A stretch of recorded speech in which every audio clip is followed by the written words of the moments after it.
हरे कृष्णा कृष्ण कृष्ण हरे हरे हरे राम राम राम हरे हरे।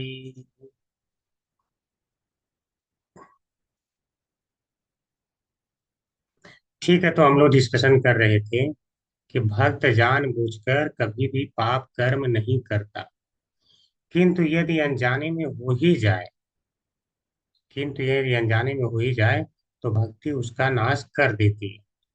ठीक है। यह भी यहाँ एक प्रभुपाद जी लिखे हैं, इस कथन में यह प्रच्छन्न है कि प्रच्छन्न यानी छिपा हुआ है कि चंडाल कुल में उत्पन्न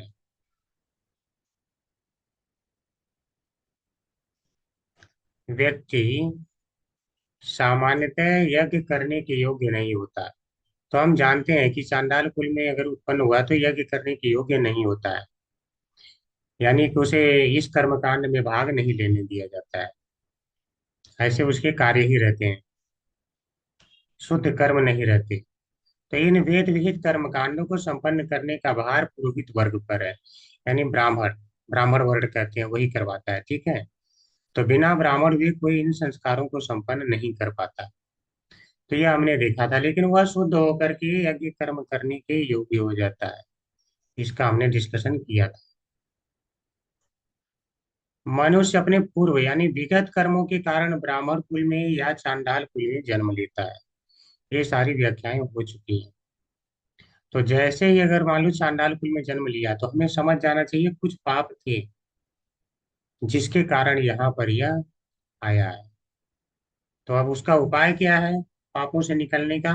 तो महाप्रभु चैतन्य ने बताया, हरे कृष्ण कृष्ण कृष्ण हरे हरे हरे राम राम राम हरे हरे। यानी महामंत्र का जप करिए और तुरंत सारे पाप नष्ट, यानी प्रारब्ध भी।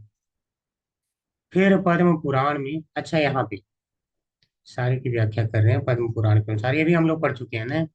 अप्रारब्ध भवेत पापम, ये सब जो है।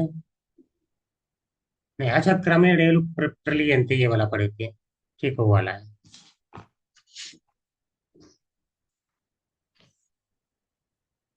अप्रारब्धम अप्रारब्ध फलम पापम कूटम बीजम फलोन्मुखम क्रमेण एव प्रलीयन्ते विष्णु भक्ति रतात्मन। यानी भक्ति प्रारब्ध पाप का नाश करती है। इस विषय में पद्म पुराण में प्रमाण है। जिनका आत्मा यानी जिनकी आत्मा श्री कृष्ण में लीन या समर्पित है, उनके या प्रारब्ध फल कूट बीज एवं फलोन्मुख है, यानी प्रारब्ध पाप क्रमशः विनष्ट हो जाते हैं। ये हमने देखा था। अब इसे हम यहाँ पढ़ लेते हैं। ठीक है। हरे कृष्णा रीता माता की। हरे कृष्ण प्रभु जी। हरे कृष्ण माता जी। श्री प्रभुपाद के जय तत्पर श्री प्रभु। पद्म पुराण में कहा गया है कि पाप पूर्ण कर्मों के प्रभाव चार प्रकार के होते हैं। ये हैं, वन, वह प्रभाव जो कभी फलीभूत नहीं होता, अभी फलीभूत नहीं होता, माने अप्रारब्ध। दूसरा है बीज रूप में पड़ा रहने वाला प्रभाव यानी बीज। तीसरा है वह प्रभाव जो पहले ही प्रौढ़ हो चुका है, माने प्रारब्ध। तथा चार जो प्रायः प्रौढ़ है, माने कूट। यह भी कहा गया है कि ये चारों प्रभाव उनके लिए तुरंत लुप्त हो जाते हैं जो भगवान विष्णु की शरण में जाते हैं और पूर्ण कृष्ण भावना भावित होकर उनकी सेवा में संलग्न रहते हैं। हरे कृष्ण प्रभु जी। और पढ़ना है प्रभु जी। जी पढ़िए। प्रायः प्रौढ़ रूप में वर्णित प्रभाव उस कष्ट के सूचक हैं जिन्हें हम इस समय उठा रहे होते हैं। बीज रूप में परे प्रभाव हृदय के एक कोने में रहते हैं जहाँ बीज सदृश पाप पुण्य इच्छाओं का संग्रह होता है। संस्कृत शब्द कूटम का अर्थ है कि बीज का प्रभाव आने ही वाला है। अप्रौढ़ प्रभाव सूचित करता है कि अभी बीज पड़ने की शुरुआत नहीं हुई। पद्म पुराण में इस कथन से यह समझना चाहिए कि भौतिक कलमश अत्यंत सूक्ष्म होता है। इसका शुभारंभ इतना इसका शुभारंभ इसका फलीभूत होता तथा इसके परिणाम एवं मनुष्य किस तरह कष्ट के रूप में इन फलों को भोगता है, ये सब एक लंबी श्रृंखला के अंग है।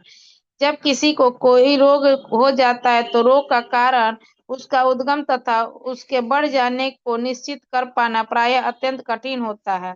किसी रोग की व्यथा सहसा उत्पन्न नहीं होती, इसमें कुछ समय लगता है।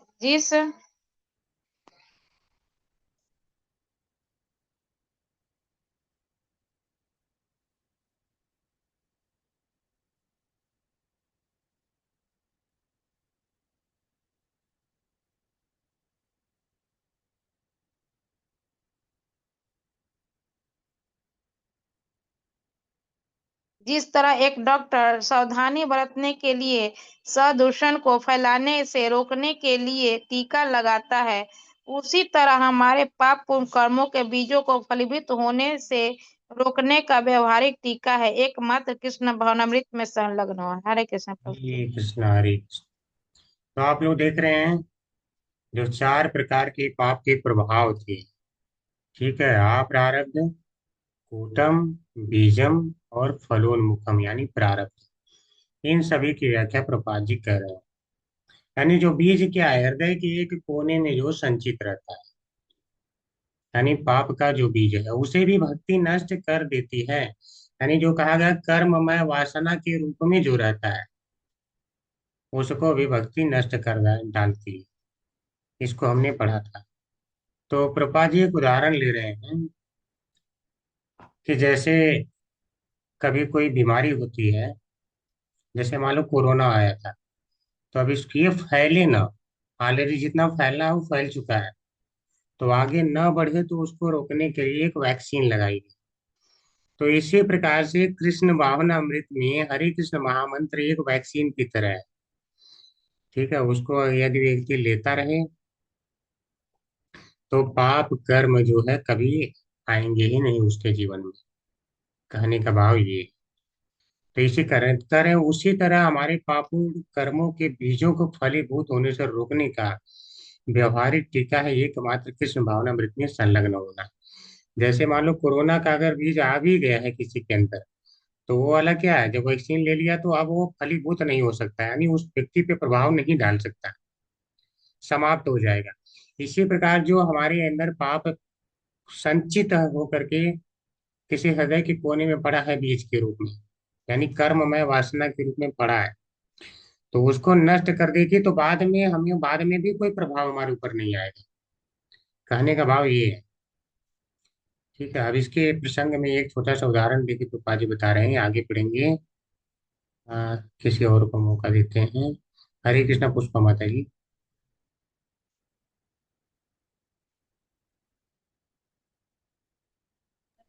हरे कृष्ण प्रभु जी।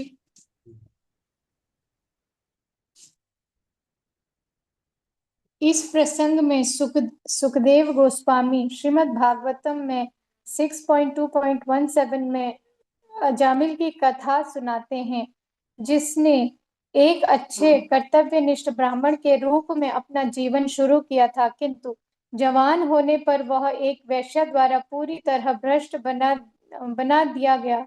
अपने भ्रष्ट जीवन के अंतिम समय नारायण कृष्ण नाम लेने मात्र से पापी होते हुए भी उसे बचा लिया गया।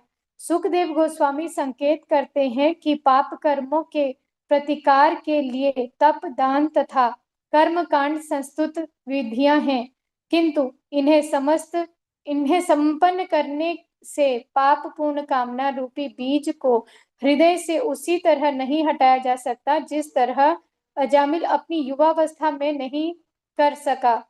यह पाप पूर्ण कामना रूपी बीज कृष्ण भावनामृत की प्राप्ति के द्वारा ही हटाया जा सकता है, और यह महामंत्र या हरे कृष्ण मंत्र के कीर्तन द्वारा बड़ी आसानी से किया जा सकता है, जैसा कि श्री चैतन्य महाप्रभु ने संस्तुति की है।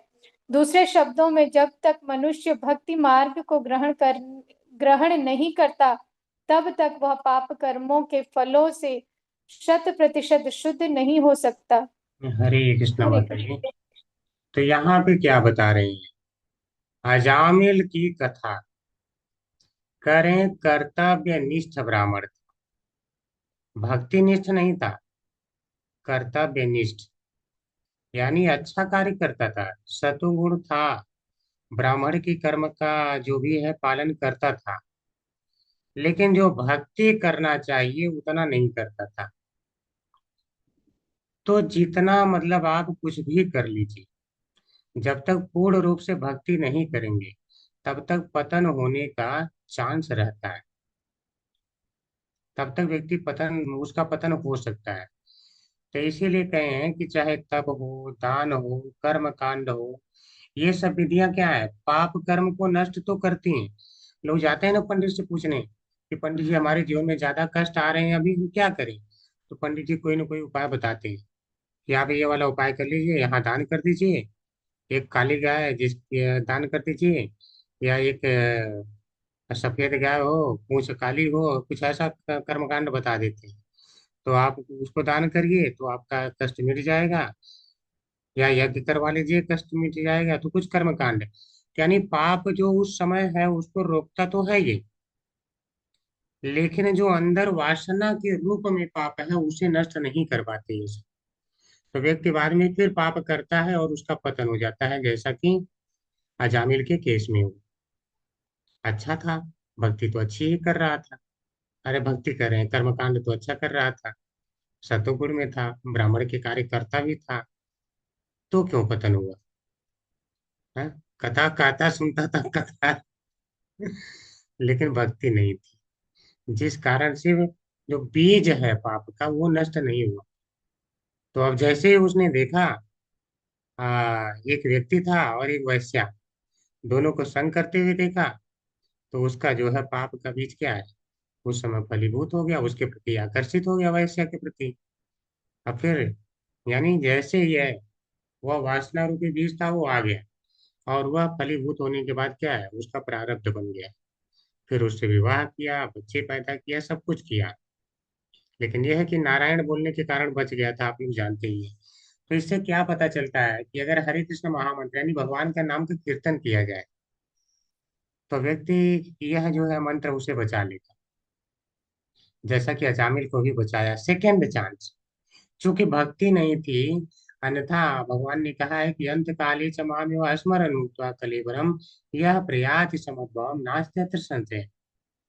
तो जो अंत काल में मेरा नाम लेता है तो मेरे धाम आता है, लेकिन वो धाम नहीं गया। ठीक है, उसे सेकंड चांस दिया गया क्योंकि भक्ति नहीं थी। तो नाम लेने का अर्थ है भक्ति पूर्वक नाम लेना। भक्ति का अर्थ आपने देखा, चेष्टा करके भक्ति करना है। कृष्ण अनुकूलनम, कृष्ण के अनुकूल होना चाहिए। वह अपने पुत्र के अनुकूल बोला था, वो तो भगवान के नाम का शक्ति है कि वो जो है बचा लिया उसको, सेकंड चांस दिया गया। ठीक है, तो इसीलिए कह रहे हैं जब तक भक्ति मार्ग व्यक्ति ग्रहण नहीं करता तब तक पाप कर्मों से 100% मतलब शुद्धि नहीं है, पूरा पूरा नहीं हो सकता। वासना को नष्ट नहीं कर सकता वो, पाप के बीज को, अन्य कर्म कांड। जी माता जी, आगे पढ़ेंगे। हरे कृष्णा।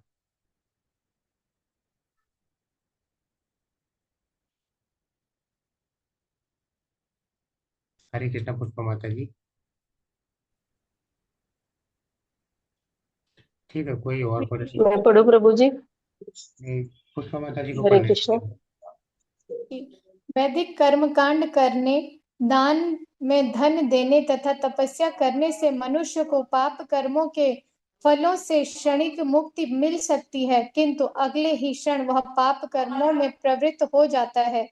उदाहरणार्थ, अत्यधिक विषयी जीवन बिताने के कारण रजित रतिज यौन रोग से पीड़ित मनुष्य को चिकित्सा कराते समय दारुण पीड़ा सहनी पड़ती है और उस समय वह अच्छा हो जाता है, परंतु अपने हृदय के कामेच्छा दूर न कर पाने के कारण वह पुनः उसी कर्म में प्रवृत्त होता है और उसी रोग का शिकार हो जाता है। अतएव चिकित्सा द्वारा ऐसे प्रतिजौन रोग के कष्ट से क्षणिक आराम मिल सकता है, किंतु जब तक उसे यह समझने की शिक्षा नहीं दी जाती कि वह की विषयी जीवन निंदनीय है तब तक उसे ऐसे बार बार होने वाले कष्ट से नहीं बचाया जा सकता। इसी प्रकार वेदों में वर्णित कर्मकांड, दान तथा तपस्या मनुष्य को कुछ काल के लिए पाप कर्म करने से रोक सकते हैं, किंतु जब तक हृदय शुद्ध नहीं हो जाता तब तक उसे पुनः पुनः उन्हीं पाप कर्मों में प्रवृत्त होना पड़ेगा। हरे हरे कृष्ण कृष्ण। प्रभु जी। तो यहाँ क्या देख रहे हैं? दान, तपस्या, कर्म कांड, जितना कुछ व्यक्ति करता है वो क्षणिक मुक्ति देते हैं पापों से। उस समय तो हो जाता है, ठीक है, क्षणिक, परमानेंट सॉल्यूशन नहीं है। परमानेंट कष्टों से मुक्ति चाहिए तो केवल भक्ति ही है। क्लेश अग्नि, क्लेशों का नाश केवल भक्ति ही कर सकती है। अन्यथा भक्ति, यहाँ पे क्लेश आते ही रहेंगे जीवन में। ठीक है, आदमी चिल्लाता रहेगा, क्यों ऐसा हो गया, क्यों ऐसा हो गया। पिछले जन्म का फल इस समय भोग रहा हो, फिर अब कर ले फाइंड आउट। कहाँ से करेगा वो? पता ही नहीं चलेगा कैसे हो गया, किस पाप का फल अब भोगने लगा, स्टॉक में से कौन सा पाप कर्म उठा लिया गया। ठीक है, तो वह नहीं जान पाएगा। तो प्रभुपाद जी उदाहरण ले रहे हैं कि यौन रोग से लोग पीड़ित हो जाते हैं विषयी होने के कारण, अत्यधिक विषयी है विषय में। ठीक है, रति, रति ज यानी रति में ज्यादा प्रवृत्ति है उनकी, स्त्री संग, पुरुष संग ज्यादा करते हैं, तो उससे क्या बहुत सारे यौन रोग हो जाते हैं। आज भी है ऐसे ऐसे, आजकल तो ऐसे ऐसे रोग हो गए हैं जो ठीक ही नहीं होते, क्योंकि मर ही जाता है। ठीक है, और जो ठीक होने भी लायक कंडीशन में है तो एक बार ठीक होता है, और फिर उसके बाद क्या है, थोड़ी सी चिकित्सा होकर के ठीक होगा। अगली बार चूंकि उसका हृदय नहीं शुद्ध, जाके फिर गलती करता है और फिर से जो है कष्ट पाता है, यानी क्लेश पाता ही रहता है। तो क्लेशों का उपाय चाहे आप भौतिक विधियों से कर लीजिए, चाहे दान से, चाहे तपस्या से, कर्मकांड से, परमानेंट नहीं हो सकता। क्यों? क्योंकि उसे हृदय शुद्ध उसका नहीं हुआ है, यानी ऐसी शिक्षा ही नहीं है कि यह जीवन निंदनीय है। विषयी जीवन निंदनीय है, ये शिक्षा नहीं दी जाती है। भौतिक समाज में तो ये शिक्षा दी जाती है कि तुम कितने ज्यादा विषय भोग कर सको अभी, तब जो है आपको अच्छा माना जाएगा। हाँ, आपका लड़का कितना कमाता है, यही सब तो बात करते हैं ना। हाँ, मेरा लड़का जो है 1 लाख रुपए पर महीने। अरे आपका ये कहीं लाख में रह गया, मेरा वाला तो जो है, मेरे वाले का ठीक है, वो 2.5 लाख रुपए महीने कमा रहा है। वो ज्यादा बोल सकता है। मेरे घर में तो ऐसी गाड़ी, बंगला अच्छा है। आपका उतना छोटा सा रूम है, मेरा तो उससे बड़ा तो किचन है। यही सब बातें चलती रहती है ना। यानी कितना ज्यादा हम भोग ले रहे हैं, भौतिक चीजों को भोगने की तो शिक्षा दी जा रही है। और पढ़ाई स्कूल में भी, तुम देखो ये वाली पढ़ाई पढ़ लोगे तो तुम ज्यादा भौतिक भोग भोगने के योग्य हो जाओगे। यानी विषय जीवन को भोगे जो ज्यादा, उसे बहुत अच्छा माना जाता है। देखो उसके घर पे ये सब चीजें हैं, बड़ी सी टीवी, बड़े से आ, जो भी है सारी चीजें हैं, अच्छी अच्छी हैं, कार अच्छे मॉडल की है, सब कुछ यही तो बताते हैं। हवाई जहाज में ही सफर करता है। यानी बहुत ज्यादा भोगी है, तो बहुत अच्छा है। आजकल तो बोल देते हैं लोग, अरे आपका लड़का जो है शराब नहीं पीता है, क्या है आपने सिखाया है बच्चे को, है। और बाकी लड़के भी कहते हैं, अरे क्या रे, तो दुनिया में कुछ देखा ही नहीं, दुनिया बस सिमट के रह गया इतने में। ठीक है, बच्चे भी कमेंट मारते हैं एक दूसरे पे। यानी भोग भोग भोग, भोग को अच्छा मान रहे हैं।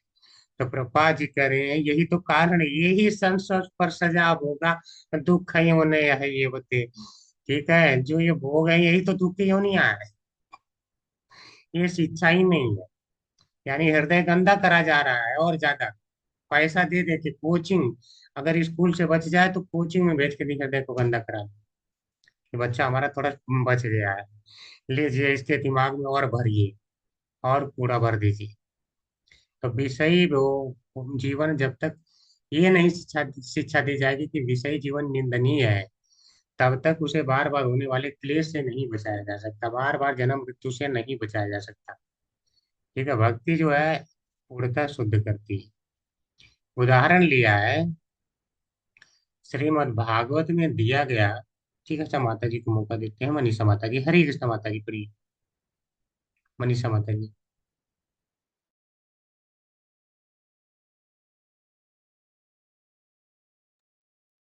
हरे कृष्ण प्रभु जी। कहाँ से पढ़ना है प्रभु जी? मुझे यहाँ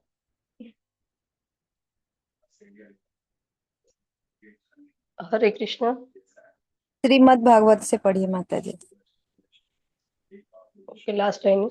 श्रीमद् हाँ। भागवत में दिया गया दूसरा उदाहरण उस हाथी का है जो सरोवर में सॉरी घुसकर ठीक से स्नान करता है और अपने शरीर को भली भांति साफ करता है, किंतु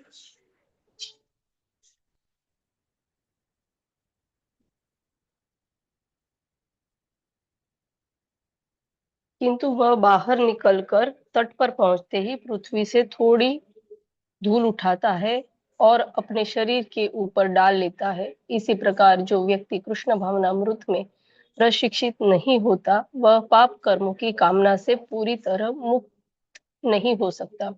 मनुष्य न तो योग से, न दार्शनिक चिंतन ज्ञान से और न सकाम कर्म से अपने को पाप पूर्ण कामनाओं के बीज से बचा सकता है। केवल भक्ति में लगकर ही ऐसा किया जा सकता है। आगे पढ़ो प्रभु जी। जी माता जी पढ़िए। श्रीमद् भागवत में ही 4.22.39 एक अन्य साक्ष्य है जिसमें सनत कुमार कहते हैं, हे राजन, मनुष्य का मिथ्या अहंकार इतना प्रबल होता है कि वह उसे इस जगत में उसी तरह रखता है जैसे कोई प्रबल रस्सी से बंधा हो। केवल भक्तगण कृष्ण भावनामृत में संलग्न होकर इस प्रबल रस्सी की गांठ को काट सकते हैं। अन्य लोग जो कृष्ण भावना भावित नहीं है किंतु महान योगी या कर्मकांडी बनना चाहते हैं, भक्तों की भांति प्रगति नहीं कर पाते। यदि वह प्रत्येक व्यक्ति का कर्तव्य है कि वह मिथ्या अहंकार की दृढ़ गांठ को काटने एवं भौतिक कार्यों में व्यस्तता से छूटने के लिए कृष्ण भावनामृत में कार्यों में अपने को लगाए। हरे कृष्ण माता जी। हरे कृष्ण। तो हमने क्या देखा, तो पांच उदाहरण ले रहे हैं कि जैसे हाथी कोई स्नान कर लेता है, ठीक है, हाथी स्नान करके जब निकलता है सरोवर से, तो बाहर आके उसका काम है कि फिर धूल उठाता है और फिर अपने शरीर पे डाल लेता है। पता नहीं किसी ने देखा है कि नहीं, मैंने तो स्पष्ट देखा है, धूल से स्नान करते हुए देखा है हाथी को।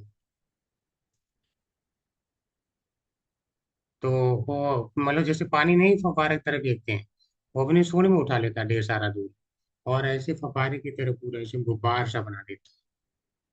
फिर उसका क्या, नहाने का क्या फायदा हुआ, सब अपने ऊपर डाल लिया। इसको बोलते हैं कुंजर स्नान। तो जो भक्त अच्छे नहीं है उनको बोला बोला जाता है कुंजर स्नान कर रहे हो क्या। ठीक है, तो यहाँ पे लोग कुंजर स्नान कर रहे हैं, थोड़ा सा पाप मिटाते हैं अन्य विधियों से और फिर जाके पाप कर लेते हैं। तो बाकी की विधियां कुंजर स्नान के समान है। तो भक्ति ही है जो पाप के बीज को भी समाप्त करती है, कहने का भाव ये।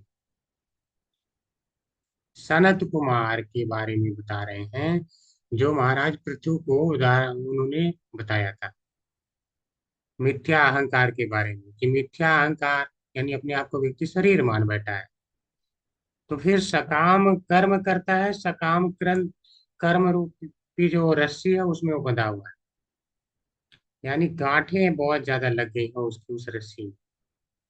कभी इस वाले वस्तु से बंध गया, कभी किसी वस्तु से बंध गया, भौतिक वस्तु से। तो इसको क्या करें, चाहे आप महान योगी बन जाइए, कर्मकांडी बन जाइए, व्रत करिए, दान करिए, तप करिए, आप जो है पार नहीं पा सकते। सरलता से निकलना है तो मिथ्या अहंकार की गांठ को काटना चाहते हैं, तो केवल कृष्ण भावनामृत ही है, यानी भक्ति। श्लोक था, तैस्तान्यघानि पूयन्ते तपोदान वृतादिभिः नाय धर्मचं तत्हृदयं तदपि सांघ्रि सेवया। तप दान व्रत आदि अन्य अन्य सब कर्मों से उन उन पापों का नाश हो जाता है। कौन कौन से, प्रारब्ध इत्यादि का भी, किंतु उनके हृदय का अर्थात बीजों का नाश नहीं होता। तो हृदय में जो बीज है उसका नाश नहीं होता। भगवान के चरण कमलों की सेवा से, भक्ति से उन बीजों का यानी सूक्ष्म पाप वासनाओं का भी नाश हो जाता है। तो जो पाप की वासना है अंदर हृदय में छिपी है, उसका भी नाश भक्ति करती है। इसीलिए भक्त पाप नहीं करते, बाकी लोग करते रहते हैं। ठीक है।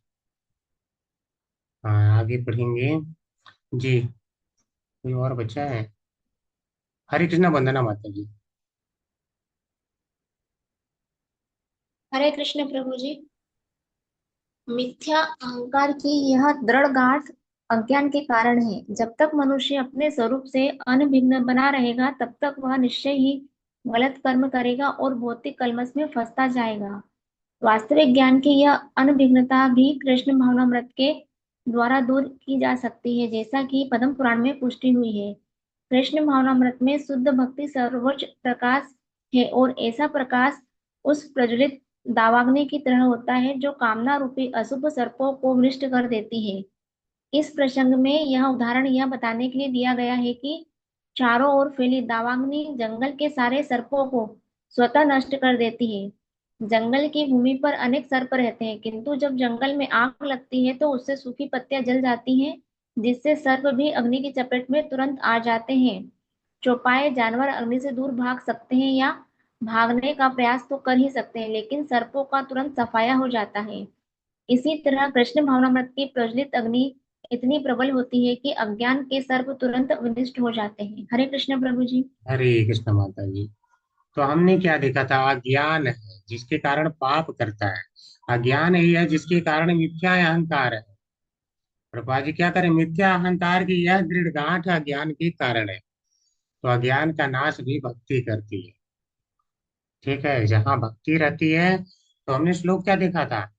प्रीतानुयात्रा विद्याधिर हरिर्भक्तिरनुत्तमा अविद्यां निर्दहत्यासु दावज्वालेव पन्नगीम।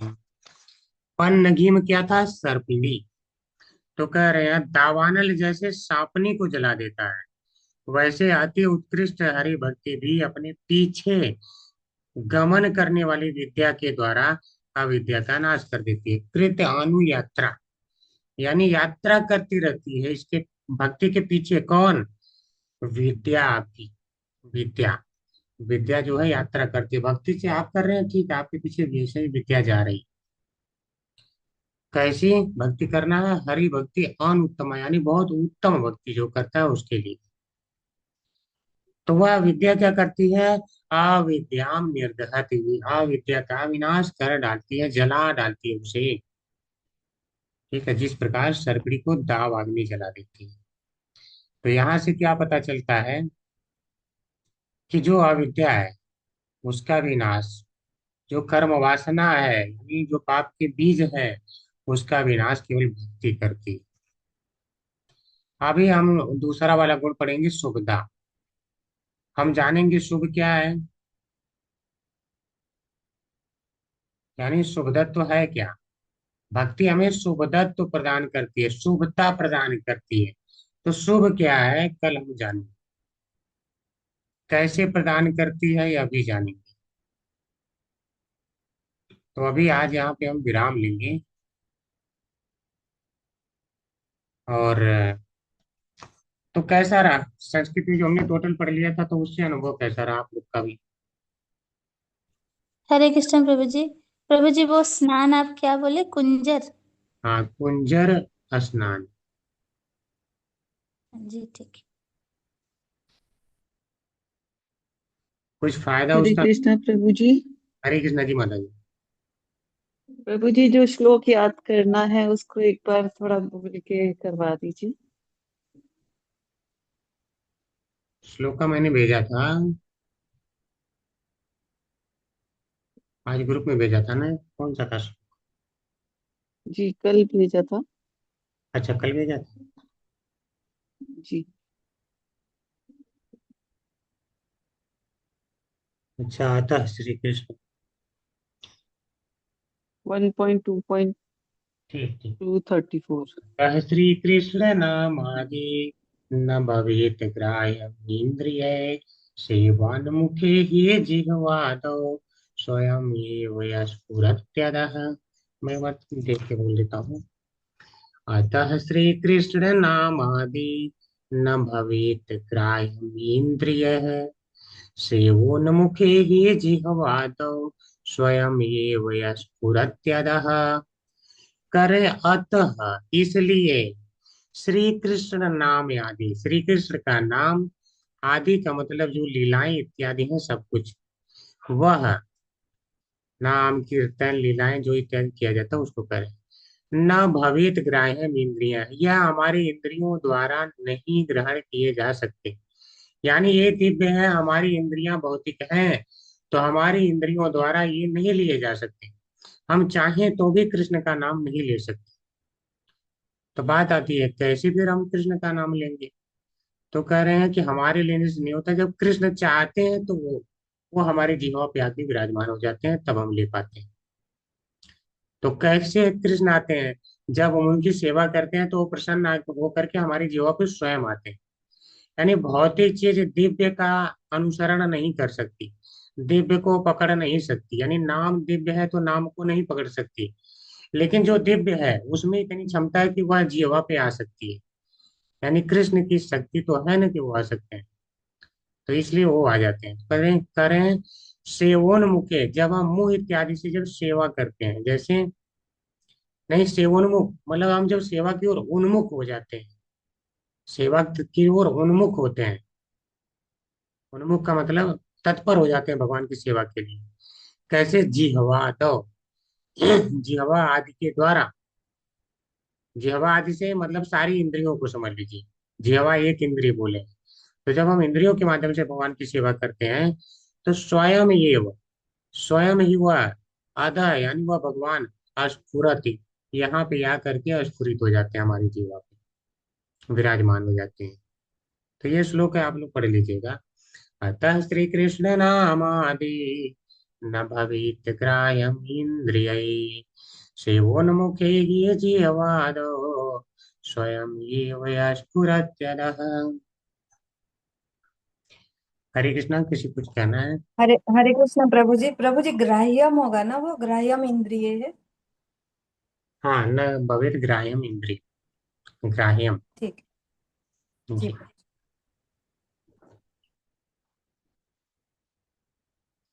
और किसी का तो कुछ? प्रभु जी इसका अर्थ क्या हुआ पूरा? बता तो दिया, ये से जान लीजिए। उसमें अर्थ भी भेजा हूँ। अतः यानी इसलिए श्री कृष्ण नाम आदि, ये सारा है यहाँ अनुवाद है। इसलिए श्री कृष्ण नाम आदि अर्थात कीर्तन श्रवण पूजा आदि भक्ति अंग प्राकृतिक इंद्रियों यानी जिह्वा कान आदि द्वारा ग्रहण में नहीं आते, क्योंकि वह भी श्री कृष्ण स्वरूप की तरह चिन्मय यानी अप्राकृत हैं। जो जिह्वा आदि इंद्रियां श्री नाम सेवा के लिए सन्मुख सम्मुख होती हैं, अर्थात उसे ग्रहण करने के लिए प्रवृत्त होती हैं, श्री नाम स्वयं ही उन पर आविर्भूत हो उठता है। जैसे श्री भरत जब मृग शरीर को छोड़ने लगे और गजेंद्र भी जब जल में डूबने लगा, तो उनकी जिह्वाओं पर पशु होते हुए भी श्री भगवान नाम आविर्भूत हो उठा। तो अंत में उन्होंने भगवान को पुकारा। तो गजेंद्र की स्तुति आप पढ़ते ही हैं, हाथी होके वो लगे बोलने। उनकी जिह्वा में क्षमता नहीं है, लेकिन भगवान में इतनी क्षमता है कि उनकी जिह्वा पे आके विराजमान हो गए, क्योंकि उन्होंने पूर्व जन्म में भक्ति किया था। ठीक माता जी, अर्थ प्रभु हमने। जी जी आप प्रभु। जो बोल रहे थे, जो हाथी जो अपने ऊपर जो डाल लेता है, उसका एक श्लोक भी है ना प्रभु जी? वो गजेंद्र स्तुति में है क्या? वो मेरे को याद नहीं आ रहा, आप जब से बोल रहे हैं तो मैं थोड़ा, देखना जो पड़ेगा। अपने ऊपर जो धूल छिड़कता है, वो एक श्लोक है ना प्रभु जी? हाँ, देखना पड़ेगा माता जी, शायद मैंने नहीं अच्छा पढ़ा अच्छा, हो। ठीक है। जी। हाँ ठीक है। और के किसी? बारे में उपदेशामृत में भी शायद है। और किसी का जी कुछ? माता जी कुछ बोल रहे थे? ये बोले उपदेशामृत में भी इसके बारे में है कि जो हाथी पागल हाथी की तरह है, उसमें ही शायद है, माता हाथी करके। हाँ मैं नहीं याद वो नहीं तो हाँ वही वो याद नहीं आ रहा एक्चुअली। वो जो डालते हैं वो कुछ श्लोक का है लेकिन याद नहीं आ रहा, भूल जाते हैं प्रभु जी के, जैसे याद नहीं रहता, इसीलिए मैं पूछ रही अब जाके याद करके ग्रुप में डालिएगा। हूँ। नहीं आ रहा है वो, प्रभु जी तब से याद कर रही हूँ। कोई बात नहीं, अभी ध्यान यहीं पे रखिए, उसको याद करके ग्रुप में डालिएगा। और किसी का कुछ? हरे कृष्णा प्रभु जी। हरे कृष्णा प्रभु जी, धन्यवाद, प्रणाम, बताइए। हरे पहले रिकॉर्डिंग बंद कर लीजिए प्रभु जी। अच्छा, प्रश्न नहीं है किसी का तो हम रिकॉर्डिंग बंद आप करते हाँ ठीक है प्रभु जी। मेरा एक प्रश्न है कि जहाँ हम रहते हैं ना, तो वहाँ